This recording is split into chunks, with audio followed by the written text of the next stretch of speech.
Hey everybody, how's everybody doing? We're doing a lot. We doing a live for tribute to Mary Wilson. I send the link to all the groups on Facebook. So we just waiting for the people to come in.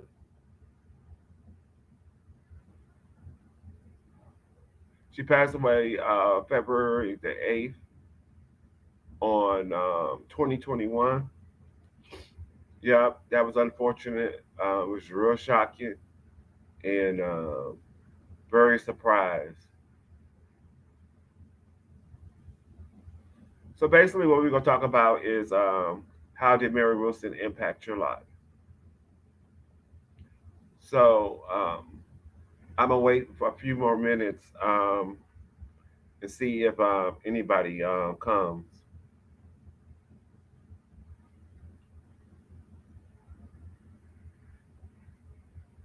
So, what is your favorite Supreme song? Leave it in the comment section.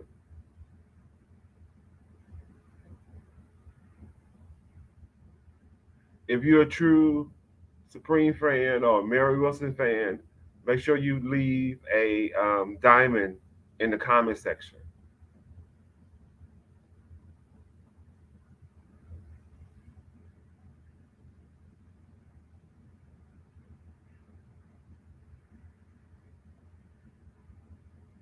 Can't wait. Hey, people is coming. No, I'm not a singer, so we just waiting for the people to come in. Unfortunately, tonight we won't be able to play music because of the copyright. So we're not able to. I guess the word is licensed. We're not licensed to play music, so I'm not able to play music.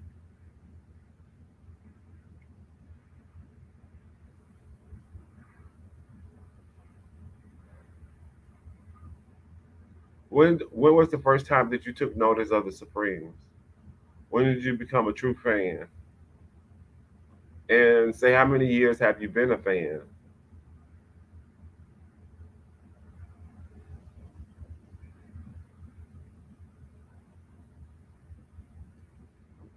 Have you visited the Motown Museum here in Detroit? It's closed now because they're doing remodeling. They're gonna make it bigger and better. So I know a lot of people around the world in different cities in Detroit. I mean, in America, people have came and visit the museum. I used to visit the museum when I was in high school, and that's when Esther, what's that? Esther Edwards. I think that was her name, Gordy, and there was a lady named. She had an unusual name. I want to say Bobby Blackwell. She was the secretary, and those two was there when I first came. And the museum was very different then. So this was back in the mid '80s, and I went to high school called Mary Wright High School on West Warren. So actually, I used to catch the bus, the Finkel bus down there. I used to go in from the museum. Well, at that time, the museum was free, and I had saw a check that Donna Ross had written was like for like $5,000 or something like that. She had donated to the museum,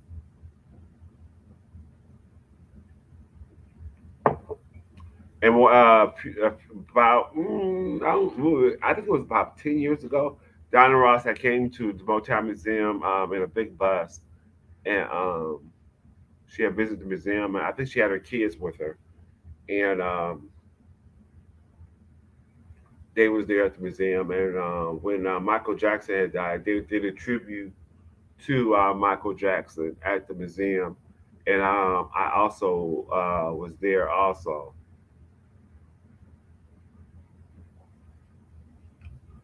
Let me check my notifications. Let me see. Where is Facebook? Where is Facebook? Where is Facebook? I don't see Facebook. Where is Facebook? I don't see Facebook. Okay, we're gonna start in a few minutes after we get a few people in. Okay, let me see. Let me see.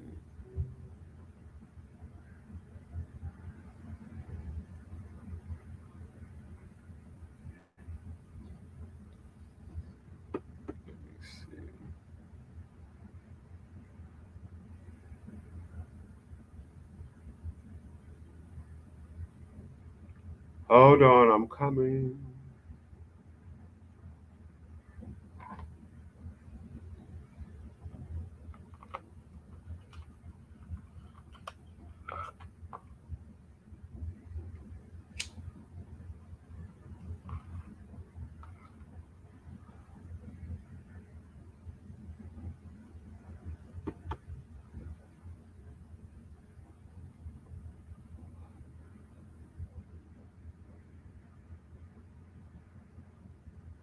Hold on, I'm checking my notifications.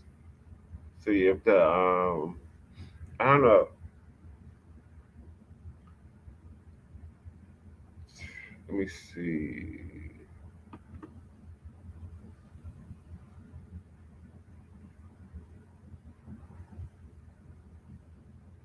See, let me see.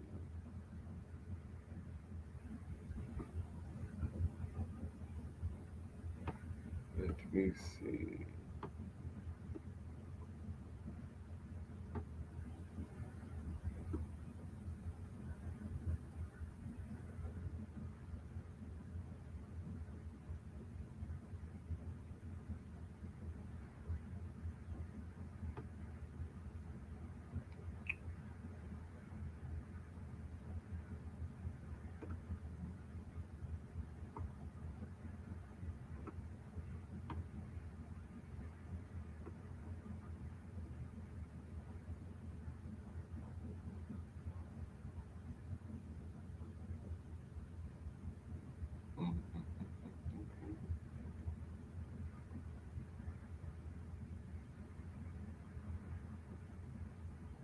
Okay. Okay, I didn't get any notification, so I guess I'm gonna go ahead and start. Um,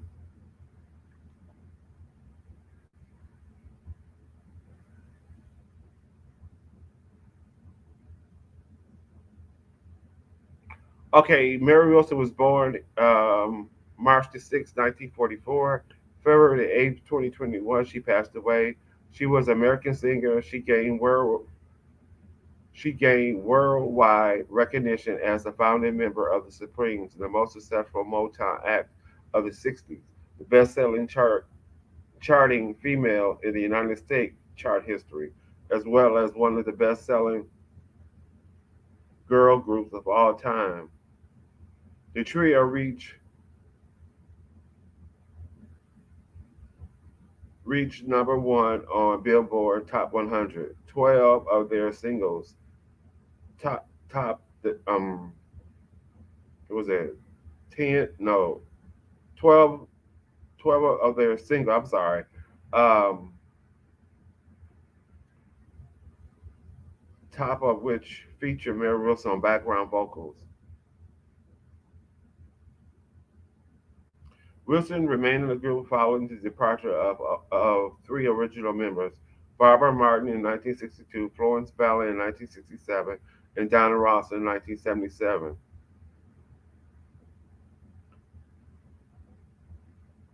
Throughout the subsequent group disbanded following Wilson's own departure in 1977. Wilson later became a New York bestseller in 1986 with the release of her first autobiography, Dream Girl, My Life as Supreme, which set the record in sales. It was in its genre. And her later, for her autobiography, Supreme Face, Someday We'll Be Together, continue her, continue her career as a concert performer in Vegas, as well as working activists fighting to pass the true music and advertising bill donated to various charities, and Mary also included along with Ross and Ballard as members of the Supremes into the Rock and Roll Hall of Fame in 1988.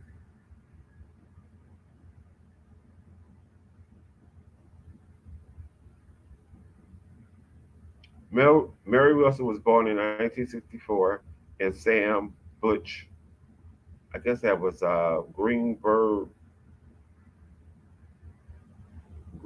Mississippi, where she was the eldest of three children, including her brother Roosevelt and her sister Kathy. The Wilsons moved to Chicago, the part of the Great Migrate, in which her father joined many Afro Americans seeking work in the North. But at the age of 3, Mary Wilson was taken in by her aunt Ivory and Uncle John L. in Detroit. Her parents eventually separated, and Wilson's mother and siblings later joined them in Detroit. Throughout, throughout Bobby and Wilson had come to believe that Ivy was her real mother, and Wilson and her family had to settle had to settle in the Brewster Project's housing projects. When Wilson first met Florence Ballard, the duo became friends. And while singing in the school talent show in 1959, Ballard asked Mary to audition for Jenkins, which was a former wh- mm, who was a former forming a sister group to his male vocal trio, the Primes, the two members in which was the Temptations. Wilson also accepted in the group known as the Primettes, when Donna Ross and Betty McGlaugh were living in the same housing projects with Wilson and Ballard. In this period, Wilson also met Aretha Irma Curl Franklin, the daughters of a pastor at her local Baptist church. Wilson had graduated from Northeastern High School in 1962.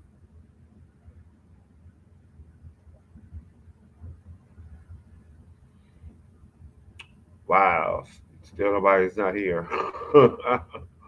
Okay, in 1960, the Primettes signed a contract with Pine Records, issuing two singles from which Wilson sung lead vocal on Pretty Baby. Shortly after that, McGraw McGlow left to get married, and she was replaced by Barbara Martin. During that year, they kept pursuing a Motown contract and agreed to do anything to required to include adding hand claps and background vocals. By the end of the year, Barry had agreed to sign the group to, to record songs in the studio. In January 1961, Gordy reluctant and agreed to sign the girls to the label, in condition they had changed their name. Motown lyricist Jan Bradford approached Ballard with the list of names choose from before Ballard chose the Supremes. Eventually, Gordy agreed to sign them under that name on January 15, 1961. The group struggled in the early years in comparing to other Motown acts, and their nickname was the No Hit Supremes. In result, one track, Butter Popcorn by Ballard, was a regional hit that still failed to chart. Before the release of their 1962 album, Meet the Supremes, Martin became pregnant and subsequently left the group, and leaving the Supremes as a trio. In 1963, the single When the Love Light Starts Shining Through His Eyes peaked at number 23 on Billboard Hot 100. Following the single, Gordy assists Ross to the group as the lead singer. In the spring of '64, the Supremes released Where Did I Love Go, which became the first number one hit on Billboard 100, paving the way for 10 number one hits recorded by Ross, Ballard, and Wilson between 1964 and 1967.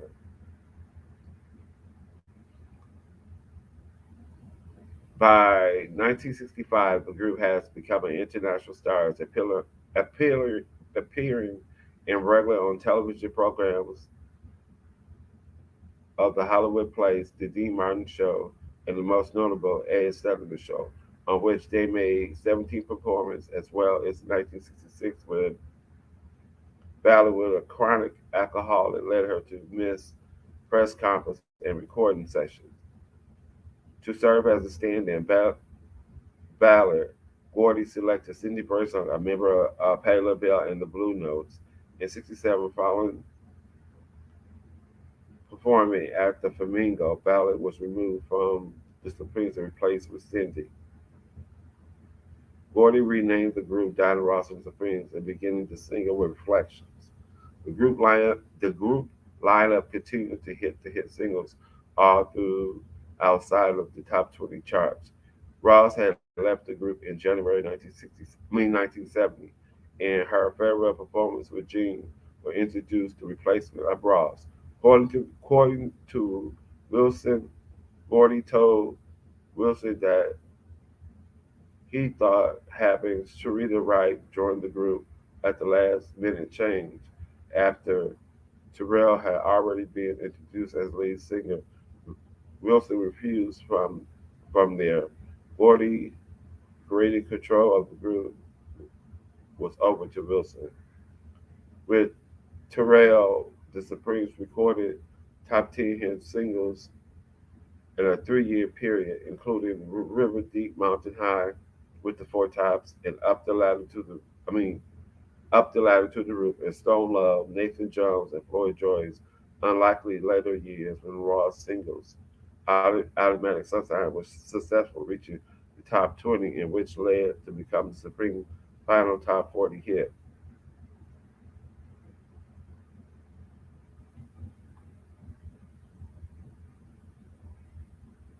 In 1972, Cindy Burson left the group following a marriage and pregnancy.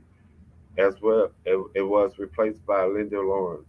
The group was popular and placed on record charts, had dropped significantly from the first time to a decade, and two singles in a row failed to break the top 40, including Stevie Wonder Independent and produced Bad Weather. Discouraged, Gene Terrell and Linda Lawrence were both departed in the late 1973. S- Sherry Payne was recruited from the group Glass House, and Cindy Burson returned it.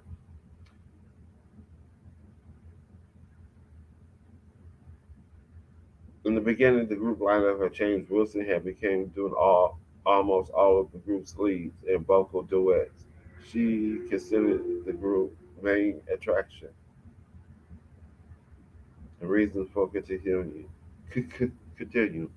In 1975, Wilson sang a lead to the top 40 disco hit Early, Early Morning Love.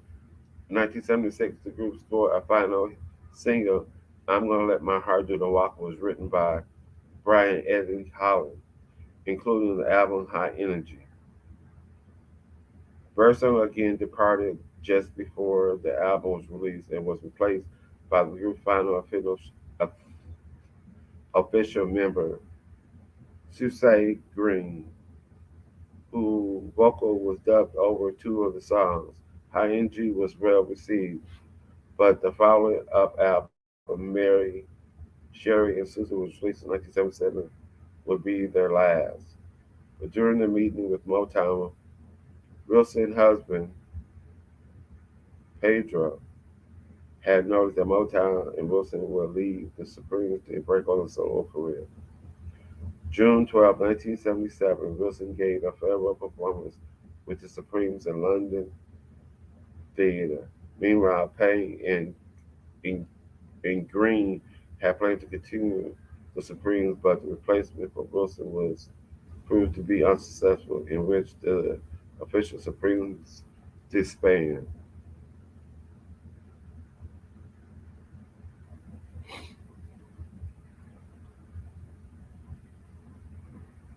That was interesting.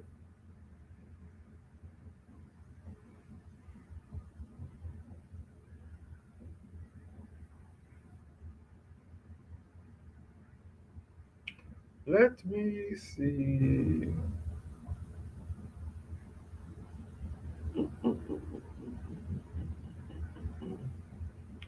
So what do you think so far?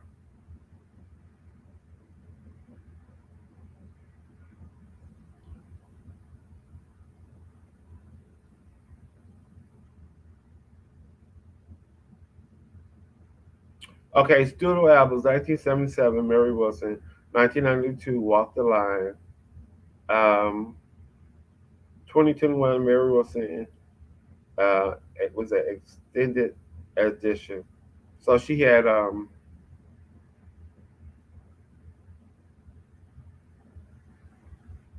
that's why she had an album release last year. And then 2000, I Am Changed, a compilation album. Mary Wilson, the Motown Anthology in 2021. 2007, live album, Up Close, live from San Francisco. But then she had a 2006 live at the Sands, Up Close, a person in San Francisco.